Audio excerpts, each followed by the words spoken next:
सौरभ गुप्ता जी अलीगढ़ से। राधे राधे महाराज जी, आपके चरणों में कोटि कोटि दंडवत प्रणाम। महाराज जी, क्या कोई ऐसा मंत्र या स्तुति है जिसे सुनकर गर्भस्थ शिशु को आध्यात्मिक बल और शुद्ध संस्कार मिल सकते हैं? भगवान के नाम कीर्तन और भगवान की लीला कथा में अपार सामर्थ्य है। प्रहलाद जी महाराज जो इतने महान भागवत हुए, जिस समय हिरण्यकश्यप कठोर तपस्या में संलग्न हुआ ब्रह्मा जी से वरदान मांगने के लिए, तो कयाधु जी के गर्भ में थे। उस समय देवताओं ने आक्रमण किया, क्योंकि हिरण्यकश्यप तपस्या परायण था।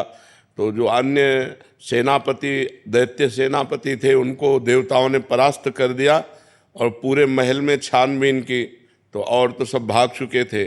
कयाधु गर्भवती थी, इनको बंदी बना लिया, हिरण्यकश्यप की पत्नी को, और बंदी बनाकर लिए जा रहे थे। तो देवर्षि नारद जी रास्ते में मिले, उनका कहाँ जा रहे हो?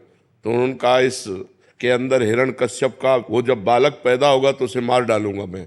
उनका तुम्हारी क्या सामर्थ्य उस बालक को मार सको? ये निंदनीय कार्य करने की सोचना भी मत, छोड़ दो। तो कयाधु को छोड़ दिया।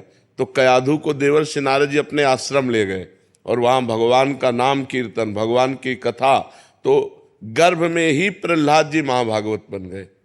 जैसे गर्भस्थ शिशु अभिमन्यु, अर्जुन जी चक्रव्यूह तोड़ने की कला गर्भस्थ शिशु को शिक्षा दी।